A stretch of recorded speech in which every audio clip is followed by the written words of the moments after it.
Let's talk about bounty hunting and whether the Pearce X6 fighter class ship can also make a good bounty hunter in Star Atlas.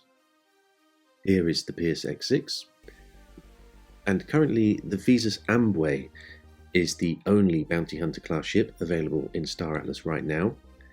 This is in the small class of ships, and according to the latest Galactic Asset Offering or GAO brochure, there are no more small bounty hunters being released anytime soon. So here is the GAO brochure number 2, and looking at small ships, we've got racers, bombers, fighters, transport, freight, data runner, repair, rescue, but no bounty hunters. However, in the medium and large category, we can see there's 3 planned releases of bounty hunters. We've got the Thimble Mamba, medium bounty hunter, the Calico Skip Trace, medium bounty hunter, and the Vzus Unu, which is a large bounty hunter. So these are obviously going to make better bounty hunter ships, but they're in a completely different class. What we're looking at today are the small ships. So first, I guess we want to know what use is a bounty hunter ship.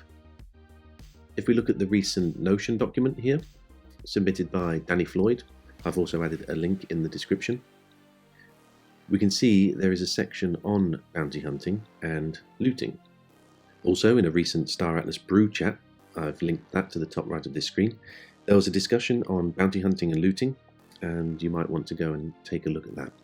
So just a quick disclaimer, none of this information is set in stone, it's all subject to change. However, it gives us a good idea of what the team is currently thinking about. So the bounty system, there's a few ways that someone can cause trouble in Star Atlas. Attacking NPCs and PCs that are in passive stance in the medium risk zone. Theft, destruction, harvesting assets that you do not have permission to. Disabling or tampering with the Council of Peace, COP, security measures, including attempts to wash bounties via hacking. I'll read this out just so that I'm not misinterpreting anything. But bounties are cumulative for continuous crimes and are locked to the aggressive ship, fleet, and not the crew. So that means if you're a pilot of a ship and you commit a crime, it's the ship that gets the bounty put on it. If you were then to move to another ship, the bounty doesn't follow you, it stays with the offending ship and whatever crew is in there at the time of capture. Criminals will quickly be acquainted with the COP security forces in the medium risk zone, and players can aid the Council of Peace enforcement by ensnaring offenders and calling for COP intervention. So that's how we can assist and gain some bounty hunting XP, because players are awarded bounty hunting rewards for doing so. This gameplay loop of bounty hunting applies to NPC and PCs. For NPC bounty hunting, the desired outcome, dead or alive, will be stated in the contract. For hunting players with bounties, alive is the desired outcome, up to a certain bounty threshold, and is rewarded in kind. So in the medium risk zone, having a bounty will cause the Council of Peace to target you on a gradient scale of intensity. The further from a COP presence you are, the less aggressive the response is. So if you're deep in the medium risk zone, the COP presence will be lower, and so they will be less aggressive. In the high risk zone, bounties can be washed for a price if you're aligned with certain banished factions. So I guess that's the Tufa faction or the Jorvik faction. Bounties persist on insured fleets. So for insurance, we're not going to cover that in this video today, because from the Star Atlas brew chat, this has raised some questions, and Star Atlas are going to take a further look to review it. So for looting, attacking the players in the medium risk zone will not yield any loot. Bounty hunting in the medium risk zone yields bounty hunting XP and a bounty payout once the player has paid the bounty for reclamation. So what is reclamation? We have that here. Upon the total destruction or disabling of a ship, depending on the zone and insurance package, which we will ignore here, players may pay Atlas to reclaim their assets. So if the asset is captured, it may be reclaimed or bailed by paying the associated bounty, and it's at that point the bounty hunter receives their payout. Small crimes do not necessarily mean that the offender should be attacked straight away. The Council of Peace may hail the ship and ask them to pay the bounty. Players can also likely hail. If that hailing is ignored, then the ship can be ensnared, let's say by a tractor beam, or disabled. If the offender then breaks free of the tractor beam, the fighting can then occur. So it's kind of a staged response. So this is giving the option for surrender, then to immobilise the ship, and then finally to attack the ship. So if hailing is a system that comes out, we're going to need an intimidating ship to hopefully make the offenders surrender and pay the bounty on the spot. And for ensnaring the ships, we will need tractor beams. If it comes to attacking, we're going to need brigs to collect the crew escape pods and take them back to collect the bounty alive, as alive is the desired outcome. And Star Atlas will ensure the brig is instrumental for completing bounty hunting contracts. So let's take a look at ship comparison now. I'm on the Star Atlas Explorer, explorer.staratlas.club. I'm going to go to ships, compare this time. This is a nice feature that we have. We're only considering the small class of ships, and we know that there are no more planned small bounty hunter ships on the horizon. So we're going to need big guns to prompt the offender to surrender, and we're going to need a tractor beam. All of these ships, all of these are fighters, apart from the Ambwe, the bounty hunter. So it's possible any of these ships will allow you to at least start assisting the cop to collect bounties. But it's the brig that's going to yield the highest returns for bounty hunting. That's highest returns in Atlas and in XP. So what we can do here is select all, and then we can click compare. And we get a nice printout here of all the ships in a row and all the stats that we can compare to. So let's go straight down to the module slots. And we can see for the brig here, the Pearce X6 has an extra small brig. The Vzus Ambwe has one small brig. So it looks like the Pearce X6 can complete bounty hunting missions. Let's compare the two ships together, Ambwe and the X6.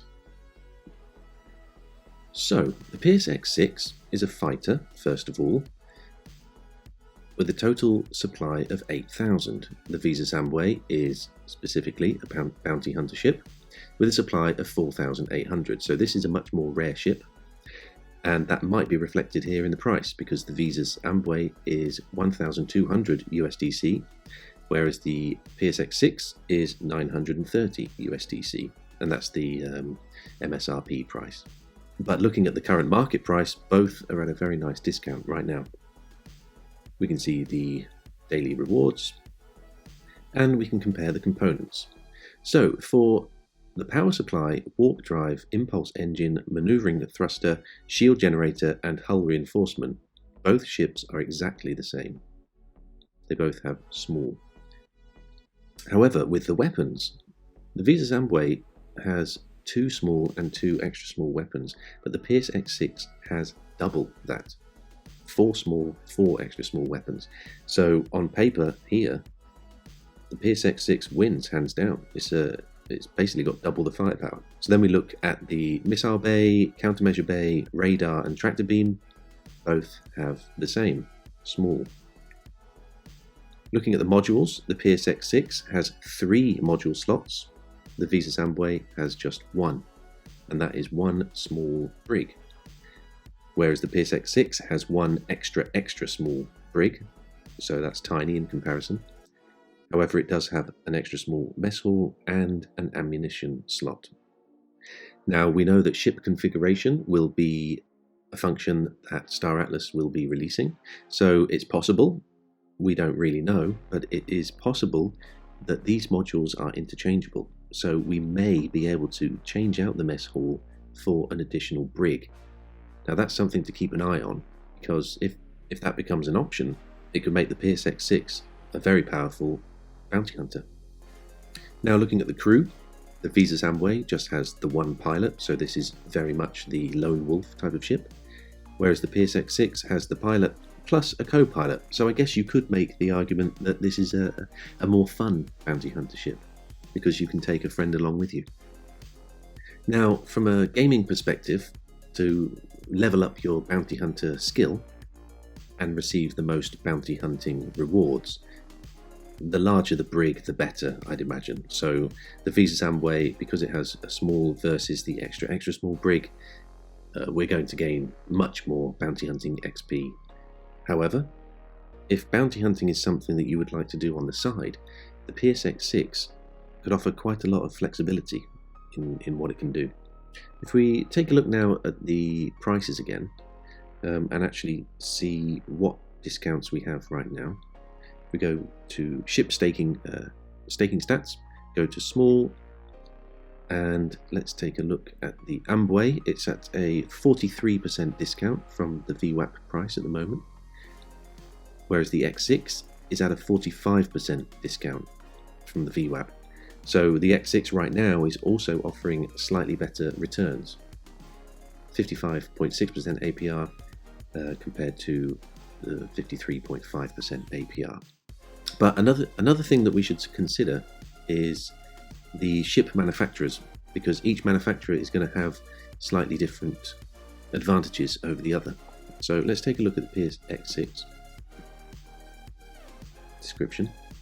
So this is a highly agile fighter patrol ship. So Pearce is the primary supply chain manufacturer of ships and components for the Council of Peace, which is Star Atlas's security force. So this is likely a ship that the Council of Peace will be using as a patrol ship and for collecting bounties. It's a supremely capable combat vessel packed with best-in-class weaponry, which is going to make it a very good fighter, and a default brig configuration makes this combat and capture vessel a no-brainer for the security-minded starfarer. So it even tells you in the description right here that this is going to be a no-brainer for combat and capture. And you can even see on the image here, kind of the blue and red flashing lights. It's kind of suggesting this is a security patrol vehicle. Now let's look at the Ambwe. Let's look at the description. So this is the Vzus manufacturer. Has full life support amenities for you and your captures. Onboard firepower is enough. Okay. So we know it's not as good as the Pearce X6. However, Vzus branded stealth features reduce the overall energy output to fly under the radar and execute that surprise attack. So each ship has an energy output, and that's used by other ships to detect you. So if you reduce your energy output, you're much more difficult to detect. So Vzus is very good with this. It's going to have much better stealth features over the X6. So I hope that's given you some food for thought. Obviously, do not take this as any kind of financial advice. You should always do your own research when you're purchasing ships. But if you are looking for a fighter ship that can also be used for bounty hunting, the Pearce X6 could be very capable of this. Plus, there is the potential in the future for ship modification, and we may be able to increase the size of the brig or add another brig module into this ship. We're not sure on that one. But if you want purely bounty hunting, the Vzus Ambwe will return the higher yields because its brig is bigger. And of course, if your budget allows it, keep an eye out because there will be some other bounty hunting ships, medium and large, being released in the Galactic Asset Offering number 2. So I hope you found that useful and join the club.